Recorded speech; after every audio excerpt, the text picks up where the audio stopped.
She was reading in the window seat at the back of Mrs. Redgrave's music room, deliberately out of the candlelight, when the Duke of Kessington crossed the floor toward her with the unhurried confidence of a man who had never once in his life crossed a room and been disappointed by what waited at the end of it.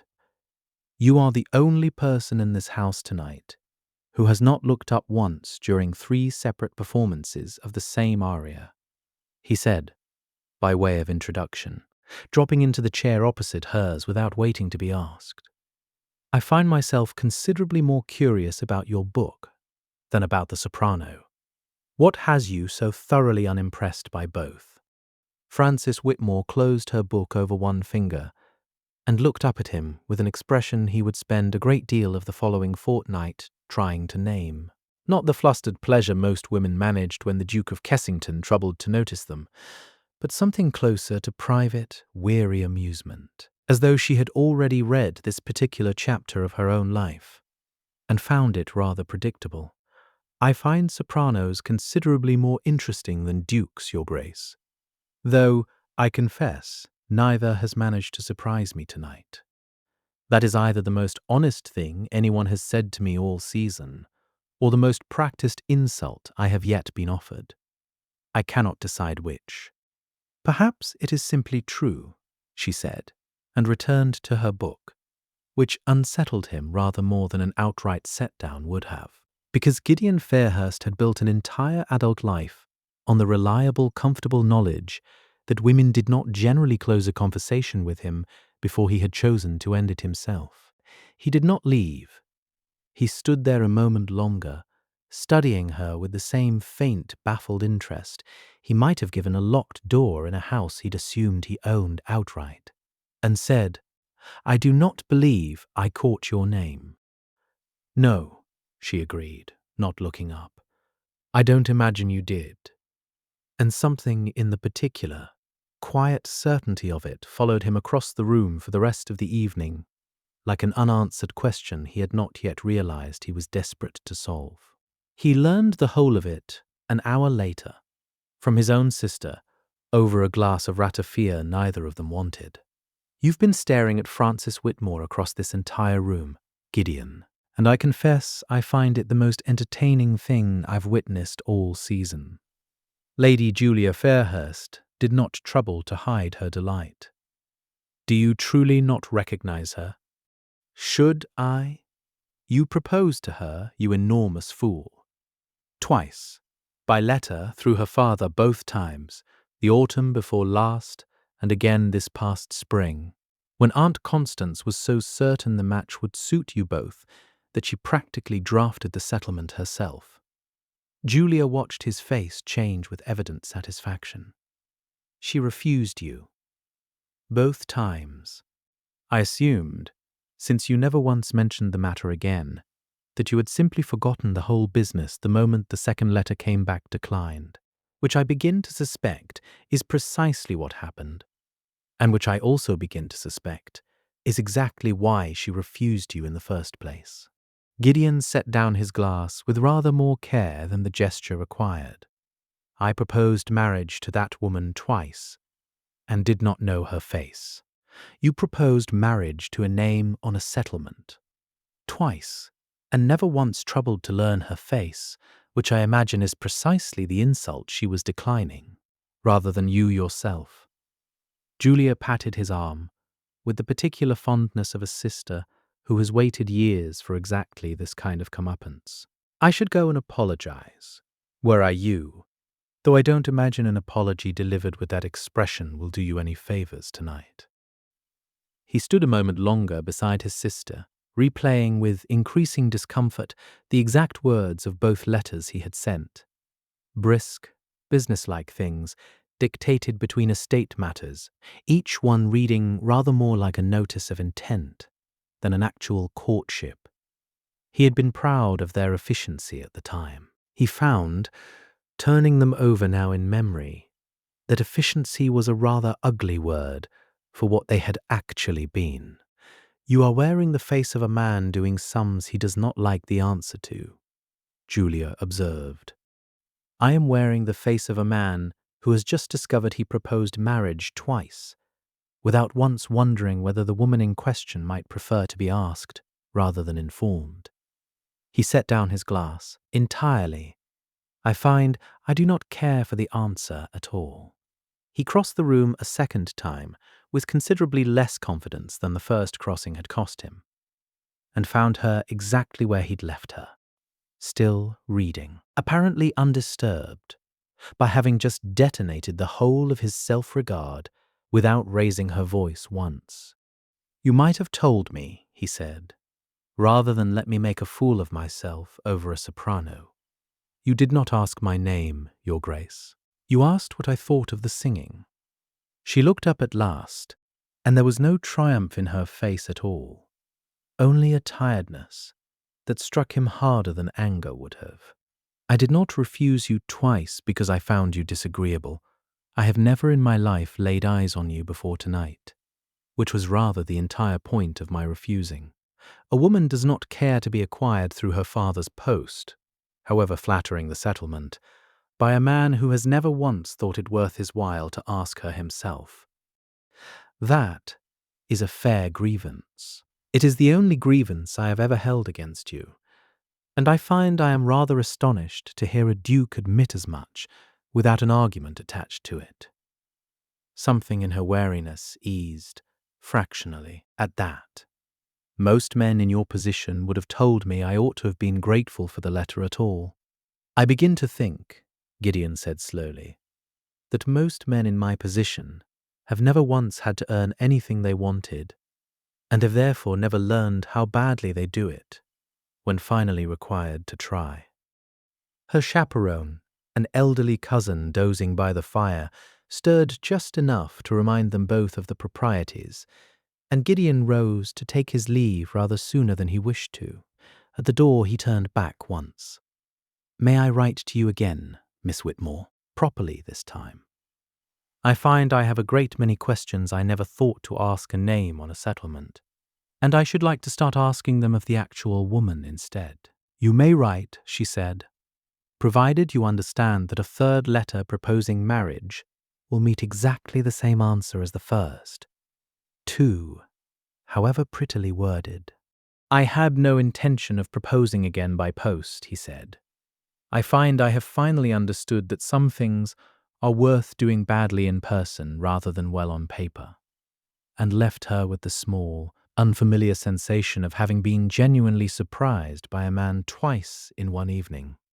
He called on her, properly, a week later, in the old-fashioned way. A chaperone, a drawing-room, his hat turned once in his hands in a manner Julia would have found entirely too satisfying to witness, and found, over the course of that first visit, that the woman who had refused him twice by letter was considerably more interesting in person than any account of her fortune or connections had managed to convey. "You are still reading that same book," he observed, nodding at the volume she'd set aside at his arrival. "You had it at Mrs. Redgrave's as well. I read it every autumn. My mother left me her copy, and I find I like the excuse it gives me to sit quietly at the edge of a room without anyone troubling to ask why I am not dancing." She glanced at him. "You are the first person who has ever asked me what I thought of a book rather than simply noting that I was holding one. What ought I to have asked instead?" "Nothing, Your Grace. That is rather my point." She allowed herself, for the first time since he'd met her, something that was almost a real smile. Most people find a quiet woman at the edge of a room a puzzle to be solved, or an oversight to be corrected. I have found it a great deal more peaceful, simply to be neither. "I begin to suspect," he said, "that I have spent 28 years mistaking confidence for courage, and that you possess considerably more of the latter than I have ever managed of either." He meant it as a compliment. From the sudden, unguarded flicker in her expression, he understood it had landed as one, the first small wound either of them had allowed to show, and neither of them entirely sorry for it. "You are very free with your admissions for a duke." I have found, this past week, that admissions cost considerably less than I always assumed they would. My father taught me the opposite, that a man of rank concedes nothing, admits to no fault, asks for nothing he cannot simply take. I spent my whole life being rather good at that particular lesson. Miss Whitmore, and I find I have grown heartily tired of how lonely it made me. He said it more plainly than he had intended, and did not take the words back. You are the first person in a great while who has made me want to be worse at it. Her chaperone cleared her throat gently from the corner, and Frances rose to see him to the door herself, letting the silence between them stretch a moment longer than strict propriety required. You may call again Thursday, Your Grace, if you find you have more admissions left in you. I find, he said, that I have rather a great many. The trouble found them both at Lord Ashworth's dinner table a fortnight later, seated, by unfortunate design, directly across from Viscount Ralph Pennington, who had spent the better part of 2 years assuming that Frances Whitmore's hand would eventually, inevitably fall to him by simple proximity of family and long acquaintance, and who had not taken kindly to watching a duke succeed in a fortnight at what he had failed to accomplish in 2 years of patient waiting. I confess I am astonished, Your Grace, to see you persevering, Pennington said, in a voice pitched for the whole table's benefit, given that Miss Whitmore has already refused your suit twice in writing. Most men of your rank would consider a third attempt rather beneath their dignity. Most men of my rank, Gideon said without heat, have never troubled to discover that dignity and stubbornness are not, in fact, opposites, Pennington. I find I would rather be persistent than proud, if the alternative is losing something worth having over a matter of wounded vanity. How very reformed you sound. Pennington's smile did not reach his eyes. I wonder whether Miss Whitmore finds your sudden humility as convincing as you'd like the rest of us to. Frances set down her fork with deliberate composure. I find, Lord Pennington, that I am entirely capable of judging His Grace's sincerity without your assistance, and I would ask that you not discuss my private correspondence at a dinner table, as though I were not present to object to it myself. The table's attention, gathered fully now, watched Pennington's smile falter for the first time all evening, and Gideon, watching Frances hold her own ground without the smallest tremor, understood that whatever else the evening cost him, he had just witnessed precisely the courage he had accused her of possessing.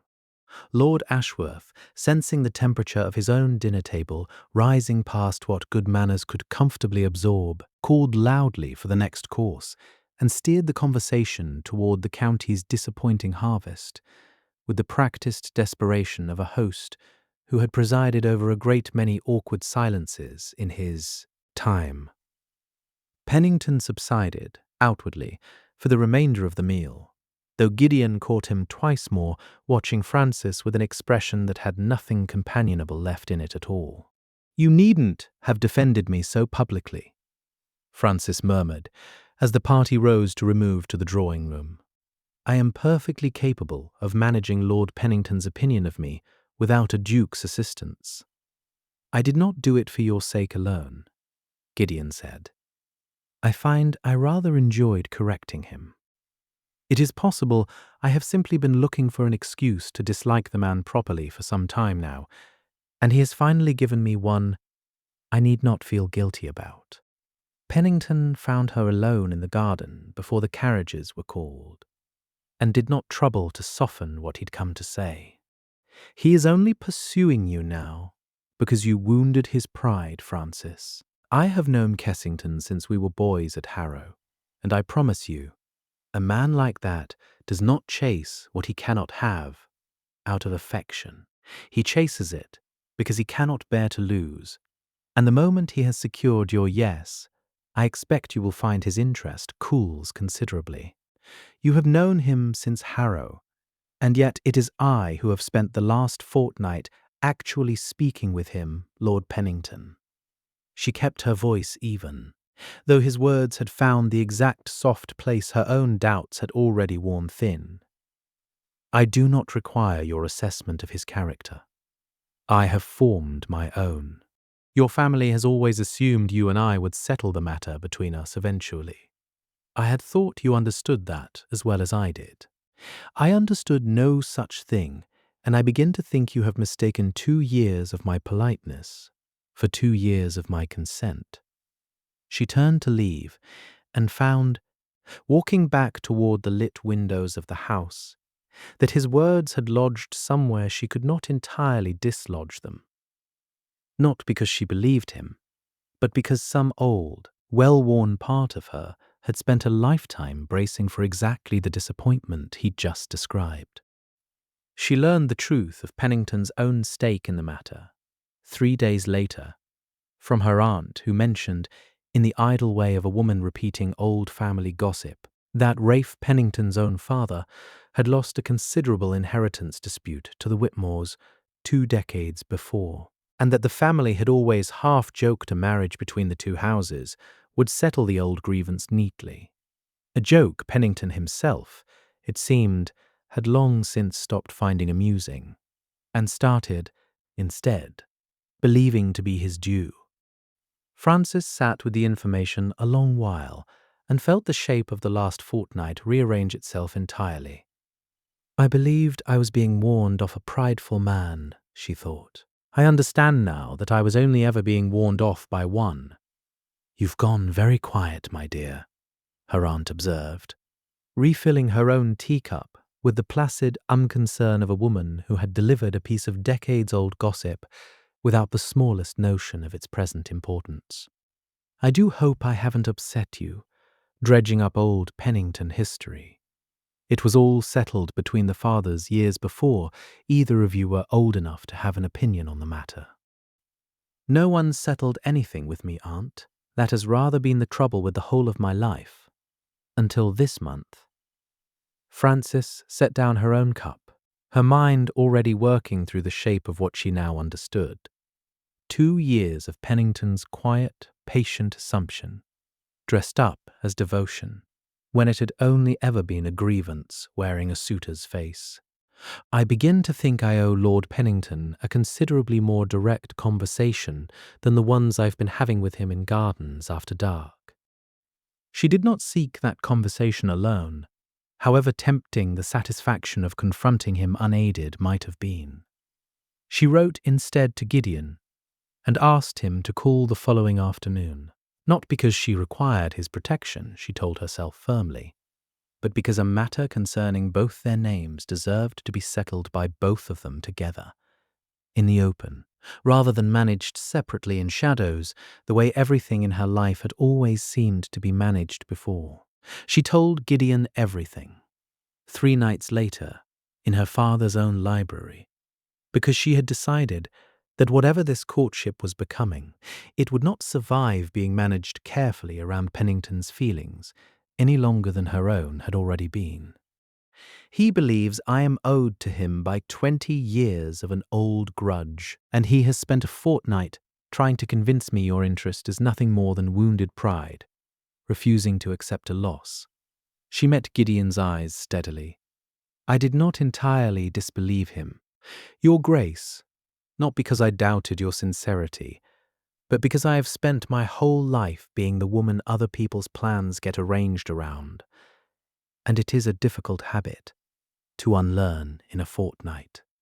Then let me help you unlearn it properly this time, Gideon said, and drew from his coat not a letter but a small plainly bound volume, a second copy of the very book she carried everywhere, inscribed on its first page in his own hand. I did not send this through your father's post, Francis. I am asking you myself, in your own library, with no settlement attached to the question at all, will you let me court you properly, in the open, for exactly as long as it takes you to trust that I mean it? The space between them had gone to almost nothing, his hand rising toward her face, and her father's footstep in the corridor broke the moment before either of them had decided what to do with it. leaving them both breathless, and considerably more certain of each other than either had been an hour before. "Your Grace." Sir Edmund Whitmore paused in the doorway with the studied blandness of a father who had heard a great deal more of the preceding conversation than either occupant of the room would have preferred, and chose, out of long practice, not to remark on any of it directly. "I trust you'll stay for supper." "I should like that very much, sir." Gideon recovered his composure with visible effort, though the colour had not entirely left his face. "I find I have a great many things to discuss with you as well, if you'll permit it, about your daughter's future, and my own considerable determination to be included in it properly this time." Sir Edmund's eyebrows rose, but the corner of his mouth betrayed him. "I begin to think, Your Grace, that this particular courtship has finally found its proper footing. I shall have the good sherry brought up."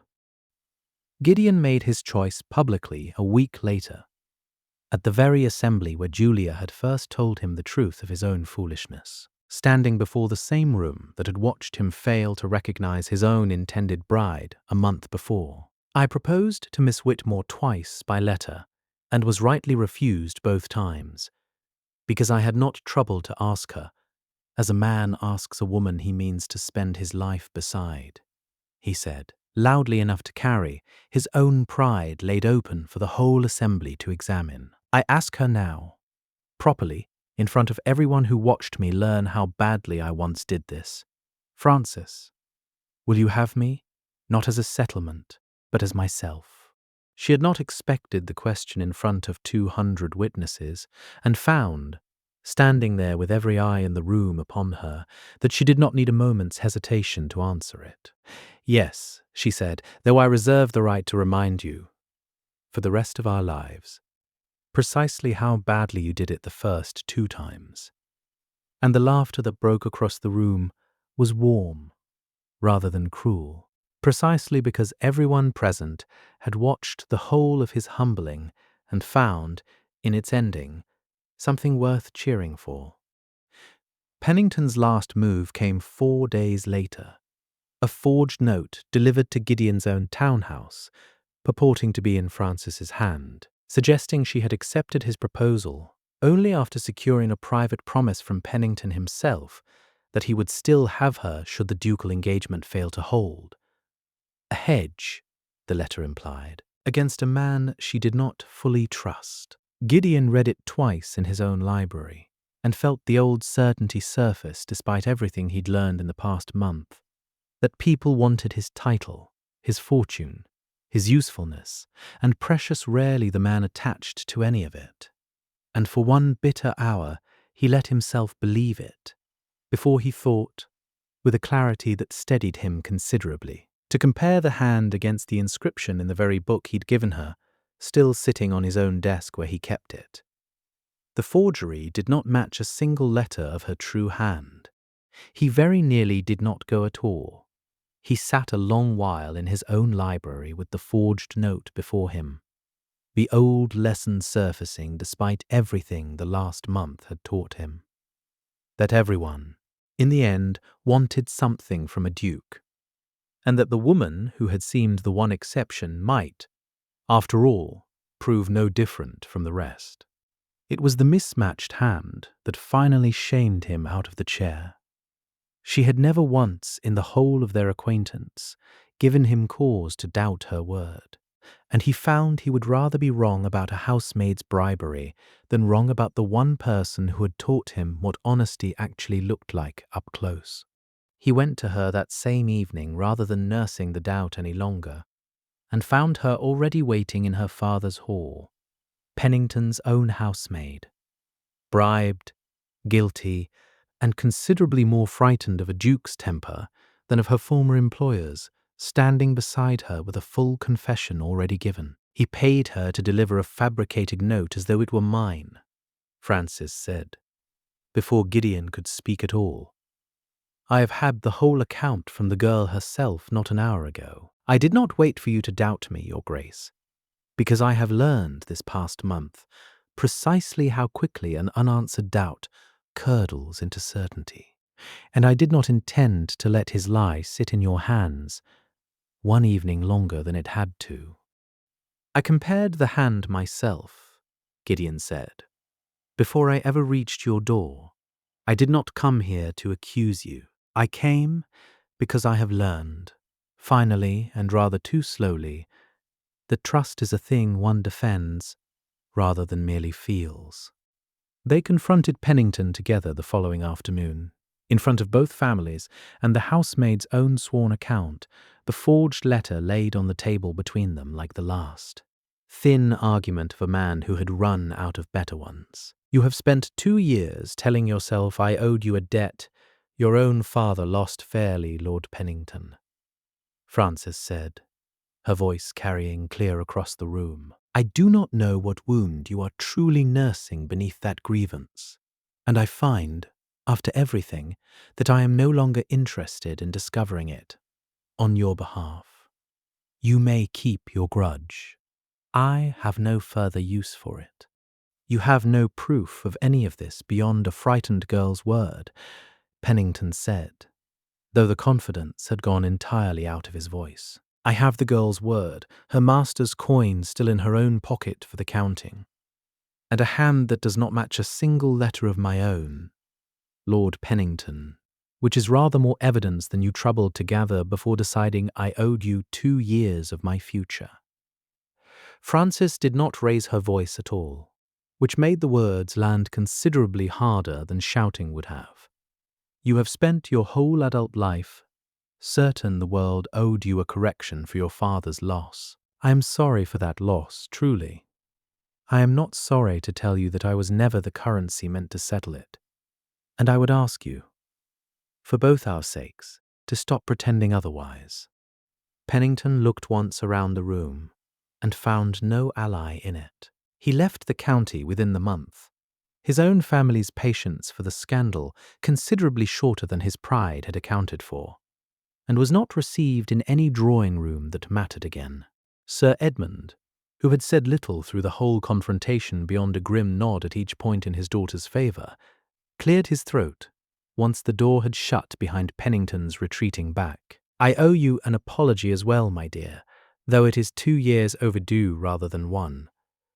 I ought to have put a stop to his assumptions the moment I first noticed them, rather than letting family courtesy excuse a man's presumption for so long." "You could not have known how deep the presumption ran, Papa." "Neither, I think, did I, until this month taught me to look for it properly."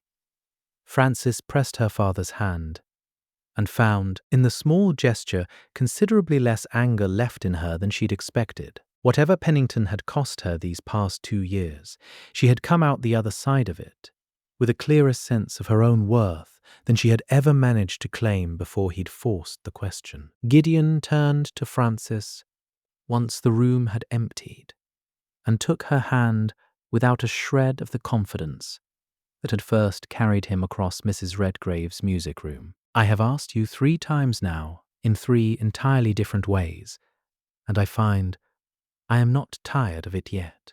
"Good," she said, "because I intend to make you ask a 4th time, at the altar, in front of witnesses. Precisely so I may say yes to a version of you who has finally learned to ask properly." And when he laughed and kissed her then, it felt to both of them like the first thing either had ever gotten entirely right on the first try. They were married that winter, in the same country church where Sir Edmund had christened her 22 years before, and Gideon insisted, over his own solicitor's mild protest, that the marriage settlement be drawn up with a clause his family had never once included in 3 generations of such documents, a plain acknowledgement, in the driest legal language his solicitor could manage, that the agreement existed only because both parties had freely chosen it, and not the reverse. Julia declared it the single most unnecessary paragraph she had ever read in a legal document, and cried through the whole of the ceremony, regardless.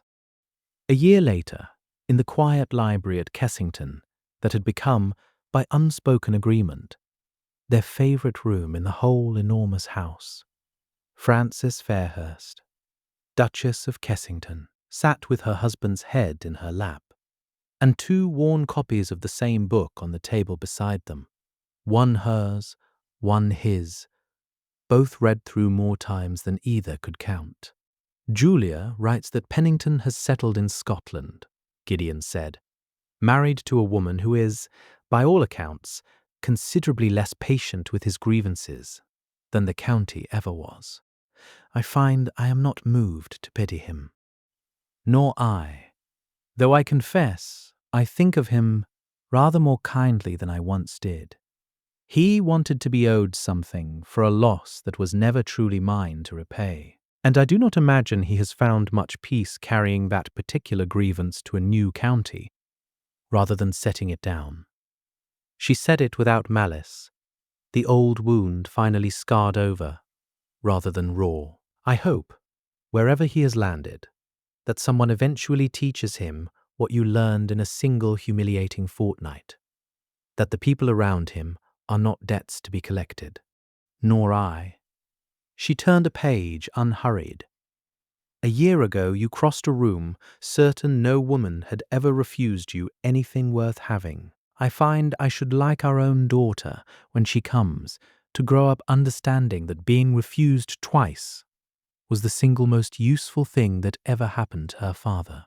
Then we shall have to tell her the whole story, Gideon said, and kissed his wife's hand where it rested against the book's worn spine. Beginning with the part where I very nearly lost the best thing in my life, by never once troubling to learn her name. You will have to tell it honestly, mind. No smoothing over the part where you stood in Mrs. Redgrave's music room. Utterly convinced, I would be delighted by your attention. I shall tell it exactly as it happened, humiliations and all. I find I have grown rather fond of that particular story, mortifying as it is, because it is the one true thing I have ever managed to earn entirely on my own merit, rather than my ranks. He tipped his head back to look up at her properly. My father spent his whole life believing a duke need never explain himself to anyone. I find I would rather spend mine married to the one person who taught me otherwise. That, Frances said, setting her book aside at last, is precisely the sort of admission I have grown rather fond of hearing from you. And the library settled back into the particular, companionable quiet of two people who had each, in their own stubborn way, insisted on being asked properly before they would ever agree to stay.